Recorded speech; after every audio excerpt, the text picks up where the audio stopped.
प्रयागराज में महाकुंभ में अमावस्या के दिन जिस तरह से घटना हुई, उसने मन को एकदम से आंदोलित कर दिया, मन को एकदम बेचैन कर दिया। मन आंदोलित इसलिए हुआ कि हर श्रद्धालु, हर भक्त सिर्फ और सिर्फ स्नान करना चाहता है त्रिवेणी में। करोड़ों की संख्या में पहुंचा हुआ श्रद्धालु, उसका एक ही लक्ष्य होता है कि किसी भी तरह से वो जाए और त्रिवेणी में स्नान करके पुण्य को कमा सके। त्रिवेणी में स्नान करना खास है, त्रिवेणी में स्नान करना विशेष है, लेकिन कम से कम अपने जीवन को बचाना भी तो बहुत जरूरी है। कम से कम अपने आप को सुरक्षित रखना यह भी बहुत बड़ी जरूरत है। लेकिन हम आस्था के नाम पर पहुंच जाते हैं, लाखों की संख्या में नहीं, करोड़ों की संख्या में, और बस निर्णय कर लेते हैं प्राण और प्रण से कि महाकुंभ में जाएंगे तो त्रिवेणी में आस्था की डुबकी लगाकर आएंगे। करोड़ों की संख्या जब एकदम से बेकाबू हो जाती है, एक स्थान पर इकट्ठी होने लगती है, तब ऐसी स्थिति में, ऐसे हालात में उन्हें रोक पाना, उन्हें संभाल पाना, उन्हें व्यवस्थित कर पाना बहुत मुश्किल होता है। और यही हुआ अमावस्या वाले दिन। जिस तरह से करोड़ों की संख्या में श्रद्धालु पहुंच गए, त्रिवेणी की तरफ इकट्ठे हो गए, और उसके बाद भगदड़ मची और बड़ी संख्या में श्रद्धालु हताहत हो गए। अब ये वीडियो मैं इसलिए बना रहा हूं कि बसंत पंचमी को लेकर अभी भी बड़ी संख्या में श्रद्धालु बेचैन हैं। श्रद्धालुओं के मन में बस सवाल उठ रहा है कि किसी भी तरह से कम बसंत पंचमी का स्नान कर लें।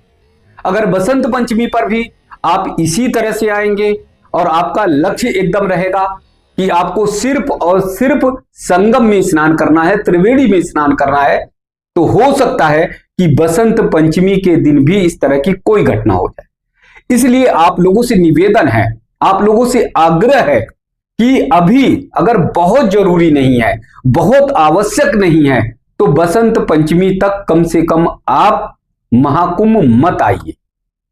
आपको अगर आना है तो बसंत पंचमी के बाद आराम से आइए और बहुत अच्छी तरह से स्नान कर सकते हैं। स्नान तो अमावस्या के दिन भी बहुत अच्छी तरह से, बहुत सुरक्षित तरीके से हो सकता था, लेकिन हम लोगों ने केवल लक्ष्य ये निर्धारित ना किया होता कि हम सिर्फ और सिर्फ त्रिवेणी में स्नान करें। हम और हमारे चेतन भाई लगातार महाकुंभ को कवर कर रहे हैं। महाकुंभ के विशेष सेक्टरों में जाकर पूज्य साधु संतों का हम लोग इंटरव्यू ले रहे हैं, उनसे आशीर्वाद प्राप्त कर रहे हैं, उनसे बातचीत कर रहे हैं। उन सब में देखा गया कि तमाम अलग अलग सेक्टरों में इतनी बड़ी संख्या में भक्तों को, श्रद्धालुओं को बैठने की व्यवस्था है, सुविधाएं हैं कि वो वहां पर आराम से बैठकर भजन कीर्तन कर सकते हैं और फिर सुविधा के अनुसार जाकर स्नान कर सकते हैं। अगर आप सेक्टर 5 से लेंगे और 5 से लेकर 5, 6, 7, 8, 9, 10, 11, 12, 13, 14, 15, 16, 17, 18, 19, 20 सेक्टर तक आते आते, 21 सेक्टर तक आते आते आपको बहुत बड़ी संख्या में आपको स्थान मिलेगा, जगह मिलेगा, मां पावन पुनीत गंगा का घाट मिलेगा जहां पर आप स्नान कर सकते हैं। लेकिन सभी का लक्ष्य होता है कि सिर्फ और सिर्फ त्रिवेणी में स्नान करना, सभी का लक्ष्य होता है कि सिर्फ सेक्टर 20 में ही भ्रमण करना, पूज्य साधु और संतों का दर्शन करना।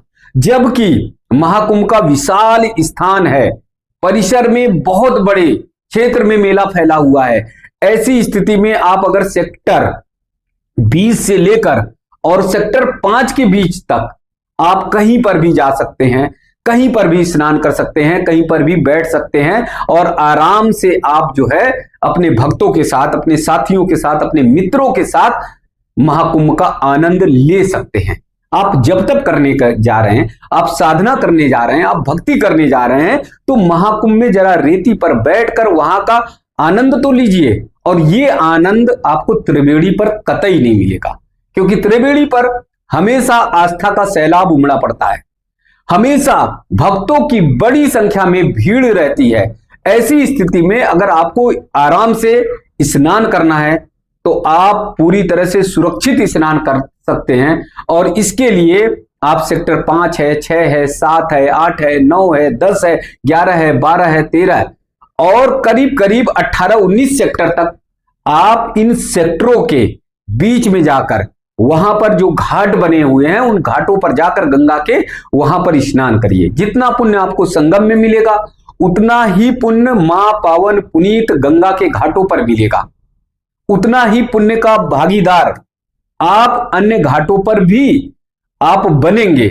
लेकिन आपने अगर मन में ठान रखा है कि सिर्फ और सिर्फ त्रिवेणी में नहाना है, आस्था की डुबकी लगाना है, तब फिर आप कहीं पर भी दुर्घटनाग्रस्त हो सकते हैं, कहीं पर भी हताहत हो सकते हैं, कहीं पर भी घायल हो सकते हैं। आपको रोका नहीं जा सकता, क्योंकि करोड़ों की भीड़ को संभाल पाना, एकाएक जब भीड़ बढ़ती है, बेकाबू होती है और धक्का मुक्की जब तेज गति से होती है तो उन्हें संभाल पाना बहुत बड़ा मुश्किल काम है, बहुत कठिन काम है, बहुत आसान काम नहीं होता। हमारे देश भर से कोने कोने से श्रद्धालुओं के, भक्तों के लगातार फोन आ रहे हैं।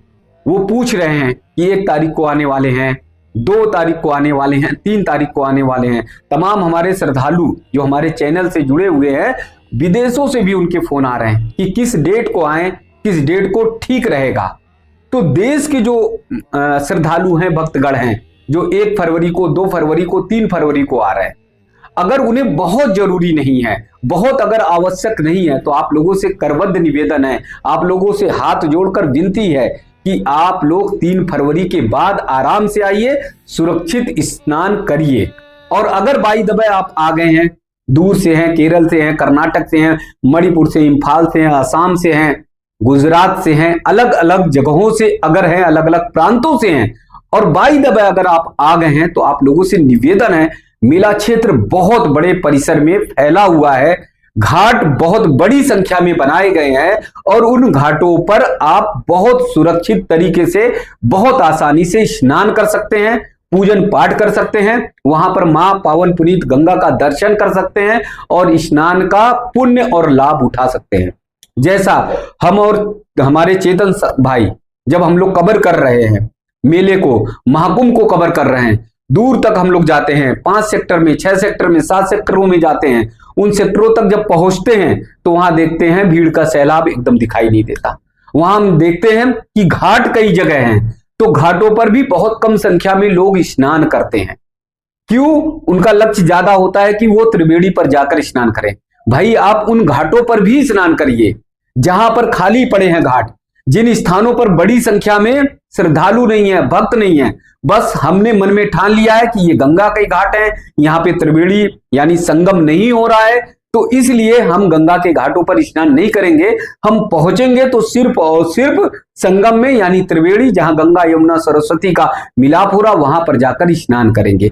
यही हमारी सबसे बड़ी भूल होती है और इसके कारण से कोई घटना हो जाती है, कोई दुर्घटना हो जाती है।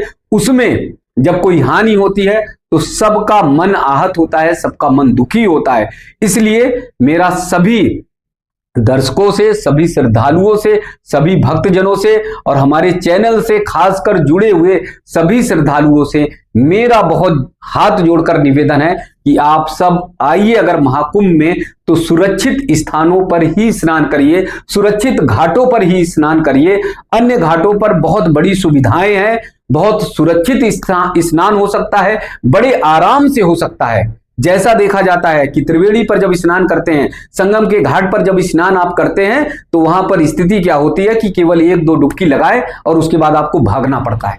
फिर आपके कपड़े कहां पर हैं, आपके सामान कहां पर है, आप स्वयं ही ढूंढ नहीं पाते। इसका मूल कारण है कि करोड़ों की संख्या पर त्रिवेणी पर श्रद्धालु पहुंच जाते हैं, जबकि अन्य सेक्टरों के जैसे मैंने नाम लिए हैं 19 से लेकर अगर 5 सेक्टर इधर हैं और 1, 2, 3, 4 सेक्टर अन्य जगहों पर हैं, तो और जो सेक्टर है उन सेक्टरों में हम नहीं पहुंचते। इसी के कारण से ये स्थिति उत्पन्न होती है, भीड़ एकदम एकाएक बढ़ जाती है, फिर उन्हें काबू कर पाना बहुत ज्यादा आसान नहीं होता। तो एक बार पुनः सभी श्रद्धालुओं से निवेदन है कि आप सुरक्षित स्नान करिए। आप अपने परिवार को, अपने आप को देखकर, छोटे छोटे बच्चों की स्थितियों को देखकर स्नान करिए। और बहुत ज्यादा अगर बुजुर्ग हैं, वृद्ध है, जिनकी 70, 80, 90 साल की उम्र हो रही है, जिन्हें चलने में बहुत ज्यादा दिक्कतें हैं, तो वो सारे भक्तगण भी, श्रद्धालुगण भी आने से बचे। अगर उनकी शरीर में स्थिति ऐसी है, अगर उनका शरीर थोड़ा मजबूत है तो आए, वरना अगर उन्हें दिक्कतें हैं 2 कदम चलने में तो फिर जो है वो ना आए, क्योंकि 3 से 4 किलोमीटर दूर तक तो चलना पड़ता है आम दिनों में। और जब मेले का क्षेत्र होता है, विशेष स्नान होता है, तो उस दिन 15 से 20 किलोमीटर की भी दूरी तय करनी पड़ती है। तो हम सब मिलकर महाकुंभ को भव्य बनाएं, हम सब महाकुंभ मिलकर महाकुंभ को दिव्य बनाएं। 3 फरवरी का जो बसंत पंचमी का स्नान है, जो अमृत स्नान है, उसको सुरक्षित बनाएं। आने वाले दिनों में भी जो 26 फरवरी तक महाकुंभ है, तो इन आने वाले दिनों में भी महाकुंभ को बहुत सुरक्षित और बहुत अच्छी तरीके से हम बनाए रखें।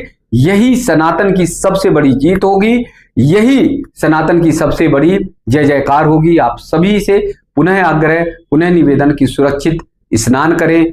हर हर गंगे, जय मां गंगे। और जो लोग हताहत हैं उनको बहुत बहुत कि वो जल्दी से शीघ्र स्वस्थ हों, जल्दी से ठीक हों।